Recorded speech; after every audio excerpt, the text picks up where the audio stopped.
amazing, inspiring teacher that made you feel like your career was going to be both successful and exciting. Mine was Professor Willem Albert Wagener, who sadly passed away in 2011.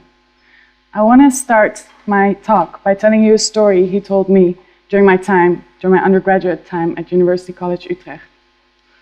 The story is about Yolanda, and it's a criminal case that happened in the Netherlands, my home country, in the 1980s. Yolanda accused her parents and several people in her village of continual sexual abuse, 23 illegal abortions, and the murder of at least 6 babies. She told the police that she had her first pregnancy when she was 8, and during these numerous pregnancies, the people in the village would organize satanic rituals during which they would forcefully start delivery of the babies using hot pokers, and then they would skin the babies alive or cut them up into pieces with chainsaws. Horrific. However, when the police and legal psychologists looked into the case, they found that school records and medical records actually contradicted all the facts in these allegations. In fact, there was no physical evidence at all that any of these crimes ever occurred. No bodies, nothing. So, in the end, 6 people from the village, including Yolanda's parents, were actually convicted of some of these charges, based solely on Yolanda's accusations and on some of their statements that were potentially incriminating that they had made after hours and hours of police interrogation. So this is one extreme example of a very unreliable witness/victim. Of course, it's much more common for eyewitnesses to make small errors, to misremember some details, or to forget some crucial piece of information. Researchers in the United States have now discovered over 1,200 exonerations of people who were convicted of a crime and later proven to be innocent and released from prison. Of course, this is just the tip of the iceberg because it's impossible to know how many innocent people are in prison today. In lots of cases, there's no physical evidence available that could potentially exonerate them. Interestingly, in those 1,200 exonerations, over 75% involved eyewitness errors, mistaken or intentional. One interesting study on concentration camp survivors found that these survivors actually remembered a lot of information even over a period as long as 40 years, but they also forgot some events. So some of these survivors forgot being repeatedly tortured, and some of them forgot being a witness to murder. Obviously, eyewitness memory is not perfect. But what are we going to do about it? We can't just say, oh, don't listen to eyewitnesses, they're unreliable, because a lot of cases revolve around eyewitnesses. They just don't have enough other evidence available. So my research aims to actually look at ways that we can help eyewitnesses remember more. During my PhD at the University of York in England, I looked at a new method of helping witnesses remember more, namely closing your eyes during the interview. You've all been asked a couple of times already today to close your eyes. And I wanted to see whether if witnesses see a crime and later on are interviewed about that crime, if they close their eyes, do they remember more about it? So I did a series of studies in which I had students, like some of yourselves, come into the laboratory and they saw some events, violent events, in a video. After seeing the video, they engaged in some unrelated activity to introduce some sort of delay. And then they were interviewed about the events in the video, first asking them, tell me everything you can remember, and then asking them specific questions about the events. And I'd like to show you the findings from one of my studies, just to give you an idea of what they looked like. So I'm going to show you for the specific questions, such as the ones that you just answered, the number of correct responses and the number of incorrect responses provided by witnesses who had their eyes open or closed during the interview. So in terms of the number of correct responses, people with their eyes closed remembered significantly more and gave significantly more correct responses than people who kept their eyes open. Conversely, they gave significantly fewer incorrect responses. So this is quite promising. One thing to note about this graph, though, is that this only pertained to the visual details of what was witnessed in the events. So my question about how did she get him off her that kind of question was very much benefited by closing your eyes. In terms of the auditory details, the pattern was a little bit different. There was no difference at all in the number of correct or incorrect responses about the auditory details in the video. For instance, what did he say to her? So there seems to be a benefit of eye closure only for visual details. At least that's what I found in some of my studies. In some other studies, I found benefits for both types of details. Which brings me to the next question. Why does eye closure work? And why does it sometimes only work for the memory of visual details and not auditory details? So to investigate this question, again, I showed people videos, and then I had 4 different conditions during the interview. During the first condition, witnesses were asked to look at a blank screen during the interview, because I wanted to see if that was equally effective, cutting out visual distractions as closing your eyes. In the second condition, they closed their eyes during the interview. In the third condition, they were exposed to visual distractions during the interview. So they were looking at a screen with all kinds of words popping up. And in the fourth condition, they were hearing auditory distractions during the interview. Now, I found 2 main findings. First of all, people exposed to any type of distraction, visual or auditory, performed significantly poorer than people who were not exposed to distractions, so looked at a blank screen or closed their eyes. The second main finding was that the recall of visual details in the witnessed event was most disrupted by looking at visual distractions, whereas the recall of auditory details was most disrupted by hearing auditory distractions during the interview. So it seems that eye closure has both the general and a modality-specific effect. So eye closure seems to help you to concentrate on the memory task, and it also seems to help you to visualize the events that you witnessed.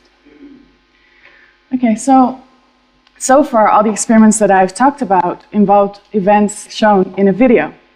But of course, real witnesses experience events live. So in another study I did in New York City as part of a Fulbright visiting fellowship, I staged an event on the street in New York. I staged a verbal altercation where 2 research assistants sort of started disagreeing about the research and then started fighting about other stuff. And then one pulled the papers from the other person out of their hands and threw it on the floor, and they were screaming at each other. And we staged this 38 times to get enough witnesses, so we were very good at doing this whole little act. So afterwards, again, I would ask witnesses to tell me everything they could remember and then ask them specific questions about this argument. And again, I found that witnesses who closed their eyes remembered more about this live event than witnesses who kept their eyes open. What's so great about this method is that it is so simple. You don't need to be a rocket scientist to understand this. And there have been a lot of interview protocols that have been developed to help witnesses remember more, but they're very complex. So for instance, in England and Wales, they've implemented the cognitive interview, which is an interview protocol that incorporates various principles from cognitive and social psychology, and it has been shown to be effective in the lab, so it does help witnesses to remember more. But it's very lengthy, so it takes a long time to do one of those interviews because witnesses are asked to recall the event in very many different ways. So even though it should have been used in all cases in England and Wales, one study found that it was not used in 83% of cases in England and Wales. So the eye closure interview could offer a simple, time-effective, cost-effective solution to the practical implementation of an actual interview procedure that might work in practice. Now, to investigate this, I'm working with the South African Police Service at the moment, and we've just finished data collection. So we collected interviews with real witnesses of serious crimes, including armed robbery, rape, murder, and so on. And we had police officers involved in a project, so they were doing the interviews as they normally would, except that half of the officers involved were asking witnesses to close their eyes, and the other half was not asking witnesses to close their eyes. And we're still busy analyzing the data because we have many, many interviews with a lot of information in it. But I can share some preliminary findings with you. So first of all, in terms of whether the eye closure interview is feasible, are witnesses actually doing it? What we've analyzed so far, about 40 interviews out of 108, it seems that they really are. So people who are not instructed to close their eyes don't do it spontaneously, 0%, of the descriptions of events and the perpetrators, they closed their eyes. People who were instructed to close their eyes during 95% of their descriptions of the perpetrators and the event. So fortunately, at least they are comfortable doing it, and they're doing it. They're actually listening to the instruction. Now, of course, what's even more interesting, is it effective? Does it help them to remember more? Again, based on 40 interviews, we didn't find a difference in terms of the overall amount of information reported by witnesses between the eyes open and eyes closed condition. But we found a significant difference in terms of the amount of information reported about the perpetrator. So people who closed their eyes remembered a lot more about the perpetrator than people who kept their eyes open. So at least to the extent that it can help you to elicit information about the perpetrator, it seems to be effective in the field. All right, so now that I've found overwhelming evidence that the eye closure interview is effective in the lab, and I'm currently investigating it in the field, I'm ready to move on to a potential new method of helping eyewitnesses remember more. So as of the 1st of November, I'm going to take up a new position at the Free University in Amsterdam as part of a 5-year research grant provided by the Society in Science in Switzerland. And during that 5 years, I'm going to look at whether eyewitnesses can help each other remember more. So there's a lot of research in the eyewitness literature showing that eyewitnesses can contaminate each other's memory. So one witness starts reporting something that they heard from another witness as if they had seen it themselves. Obviously, that's a bad thing. We don't want that to happen. But these researchers have neglected completely potential benefits of witnesses, allowing witnesses to talk to each other.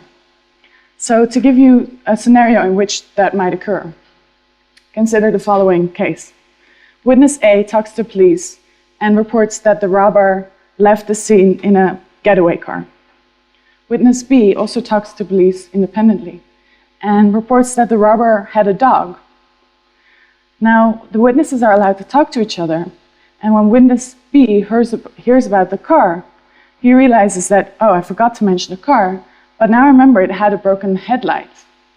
Witness A, when hearing about the dog, might say, oh, I didn't mention the dog, but now that you say it had a dog tail. Now, the information about the car and the dog could have been obtained by just piecing the two testimonies together, but the information about the broken headlight and the dog tail would not have been obtained if you hadn't let the witnesses talk to each other.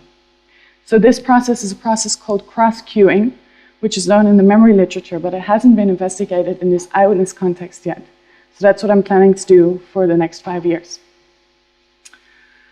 Now, as I said, my research is about helping people retrieve information from memory.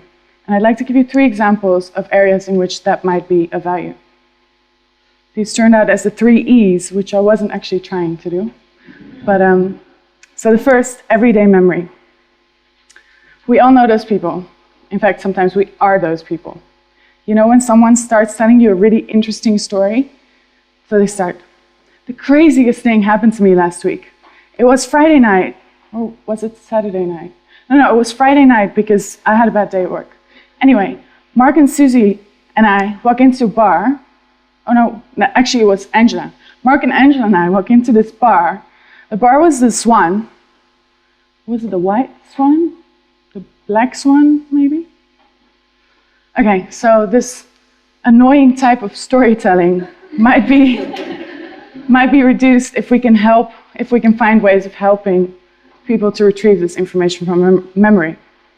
Moving on to a more important area of application, education.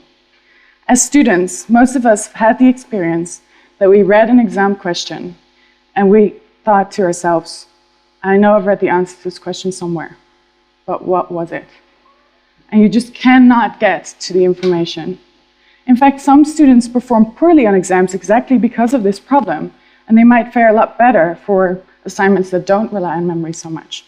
So if we can help them to retrieve this information from memory, we could help students to perform to the best of their ability. Now, the third area of application is the one I'm most passionate about, as the rest of my talk can attribute to, eyewitness memory.